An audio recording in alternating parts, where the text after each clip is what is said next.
Hello, my name is Lola Carey with Lola Carey Realtor Group, powered by On Demand Realty. And today we come to you with a golden key for senior citizen. And this is my mortgage partner. Rhonda Hutchison. I'm Rhonda Hutchison. I'm the broker owner of Envision Home Lending, and I am a reverse mortgage specialist. So I'm here to share some knowledge with you today. And Lola, thank you for having me today because I'm excited about being able to share and for us to give some information to our viewers and our community out there. And you said senior citizens, but we're going to call them just our seniors, our golden age. Our golden age. Yes. Yes. Okay. I like that golden age. Yes. And you know what? I have a mom that is in the golden age. I'm in the golden age. I got 1 year before I'm the golden age. 62. I believe that's the criteria. Well, you want to know what I think the golden age, and I think it's really over 55, to be honest with you. Oh, well, I'm past that. We've been in the golden age for a minute. You know what? But that's all right. We shining bright. Like a diamond. So listen, you know what? I have a mom too that's in her senior age and enjoying life, and I am too. Yes. You know, I'm getting ready to hit that big 60. So, but we're living our best life, and we want to make sure that we share that with you. So we want to make sure that you jump on board and share and be able to live your best life now after the age of 55 and on up. But we have some exciting things to share with you for those over 62 years of age. Yes. And I'm excited to be here to share that. So today we're going to do general information. This right here is the start of the golden age. And I have a couple of questions for Ms. Rhonda. Okay. The first question is, because this is what a lot of senior citizens have a problem with. They really don't understand reverse mortgage. And we're not talking about reverse mortgage today. We're talking about reverse purchase mortgage. So that said, can you tell us the difference between reverse purchase mortgage and reverse mortgage? Okay, and what it is called a HECM, which is a home equity conversion mortgage, but it's reverse for purchase. It's a reverse mortgage, it's an umbrella, and then we have the HECM, which is where you take money out of your home to stay in your home. But today we're talking about reverse for purchase, where you're actually taking the funds from the sale of your property and buying a new property. And the key is no monthly payment. What? Yeah, no month. Wait a minute. Okay, so when you say no monthly payment, are you saying I do not have to pay a monthly payment? You do not have to pay a monthly payment. Wow. You're only responsible for your property taxes and your insurance and any upkeep on the property. And of course, if there are HOA fees, that you'll have to be responsible for them, but there's no principal or interest in a reverse mortgage. The equity in your home stands in place of a monthly payment. You know, another myth that is going on in today's world is I don't own my home once I do the reverse mortgage or the reverse purchase mortgage, if I'm saying that correctly. You know what? We know what you're talking about. Yes, okay. Sam, you say that correctly. That is a myth. That's absolutely a myth, where the bank owns your home or the servicer owns your home once you have a reverse mortgage. It's a reverse for purchase, because it's all, we'll just say, today we're talking, when you hear us say reverse mortgage, reverse for purchase, we're talking about the same thing.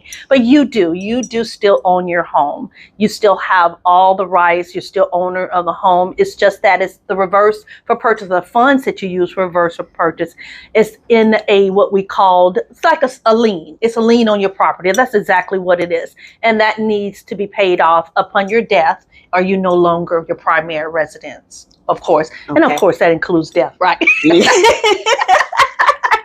But what it is that, no, the bank does not own your home. The deed, the transfer title does not change. It's just a second lien that's placed on the property and it's due upon your death or no longer primary residence. So ownership does not happen. You does not change. Okay, so another question I have is, what is the age requirement?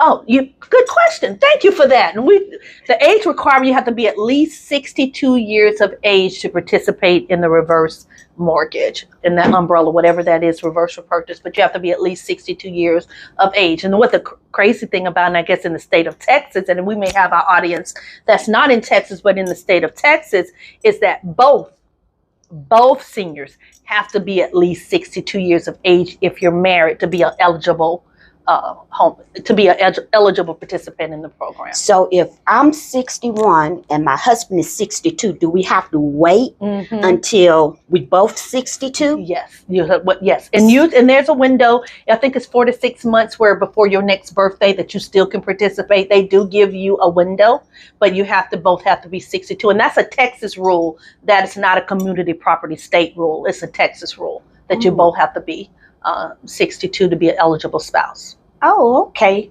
So I'm not married, so I don't have to worry about that. No, you don't have to worry about that. Don't tell nobody but me either. Okay, so the next question is income. How much money do I have to make? Well, the income is it is, and when I want to say it's not income driven, but you have to be able to show that you can pay your property taxes and insurance, because remember that it's the principal interest. There's no principal interest, but you're still responsible for your property taxes and your insurance. And then they also want to make sure that you can have your make sure that you're able to maintain the quality of life, like, get your medicine, pay for your food. So there's a financial assessment that is done to make sure you have enough income to support those things. If you do not, does not mean you can't qualify. What they would do is take a portion of your reverse mortgage funds and pay your property taxes and insurance for you. Oh, okay. So they'll set up something like an escrow account? It's definitely an escrow account. Okay. That's good to know. And then what about my credit? Credit. Okay. Good question. No, great question. Now, credit is not a disqualifying factor, but what you would have on your credit makeup does matter. For instance, if you have some derogatory credit, let's say some judgment, some collections, or some recent lates, and we're saying within the last 12 to 24 months, it does not automatically disqualify you, but they will require you to have what we call a LESA. It's LESA, which is a life expectancy set aside, which again, they'll take a portion of your funds, which is going to reduce your funds, but they'll put it in an escrow account and pay your property and taxes for you because they feel like you're a financial risk. But again, it does not disqualify you because you may have some derogatory credit, but it would lessen the proceeds that you'll receive because they have to do a LESA. Okay, so when I sell my current home for the purchase reverse, they take part of that money and put it in an escrow account. And that's going to be based on your new home. Okay, so the next year, I haven't sold the home. I'm already in the home. How do they collect the escrow account at that time? Don't forget, this is for your new home. Okay. So we're not talking about the property taxes for your current home. That's what we call the home equity conversion mortgage, where you stay in the home. Okay. But when the one for purchase, all of that is going to be based on your next home. If you have derogatory credit, that they're going to require you to pay your property. They're going to require for them, the servicer, to pay your property taxes and insurance for you on your new home. But that amount is going to be reduced to put on your new home. So that's going to require you to bring more money to the table. So it's good to not have, none of us want to have derogatory credit, yes, but we want to make sure that we're in a great credit position, but it does not disqualify you. You may just have to bring more to the table. So if I don't have any credit issue, how's my escrow account set up? Then you can pay your property tax and insurance for you. It's not taken out of your proceeds. Oh, really? But now that's good news. Yeah, but you know what? But some people like for the escrows, for your accounts to be escrowed and not be responsible for that for you still have that option.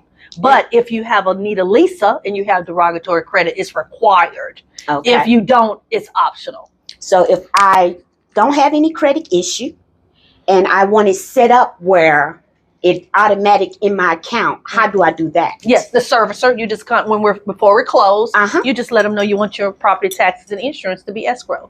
Okay. Simple as that. Yeah. Just like a regular mortgage, when you're buying a home and you're putting at least 20% down if it's conventional, and they'll ask you when 20%, you don't have to escrow if you put 20% or more. And then they'll ask you, do you want to pay your property taxes and insurance in your mortgage, or you want to pay it outside? And that's the next question. How much money do I have to put down? It depends. For your new home? Yeah, for the new home. Okay, it depends on what we call the PLF, principal limit factor. Okay. And that's based on your age, your property value of your new home, Okay. okay, and then the interest rate, and that determines how much you have to put down on your new home, because the PL factor is how much reverse mortgage you get in your home. The remaining is what you have to bring to the table based on the sale of your property. So of course, the older you are, the more money you get from a reverse mortgage, the less you have to bring to the table. Wow, that's amazing. Mm-hmm. And the other question I have is, for this down payment, do I have to get a pre-existing home or a new construction home? Either or. That's the great thing about it. Oh, New okay. home is new home. Yes. So Now, new home doesn't mean new construction. Right. It just means a different home. Different Okay. home. Right. Exactly. Okay. Now, if we're talking about where you have to, the land, and we're talking about a new construction, and I guess that's a difference. Do the real estate. I know Yes. it's a difference between a community and then where you're getting the land and you're building. But if you're getting the land and you're building, that's a different story. But if you're going into a community where you get to pick out, they have a floor plan, Yes. you pick from 4 floor plans, Mhm. you pick out your lots. Yes, that does qualify you with a reverse for purchase. Okay. And the last question for today is, what type of properties can I get? Can I get a townhome? Can I get a mobile home, a manufacturing home? What kind of property can I purchase? Yes, you can. Only you can't get a mobile home, because there's Okay. a difference between a mobile home and a manufactured home. Yes. Because the manufactured home is stable. It's on, I guess, what we call solid foundation. It's not movable. A slab. Yeah, it's not movable. Right. But yes, townhomes, condos, primary property, manufactured homes, yes, those qualify.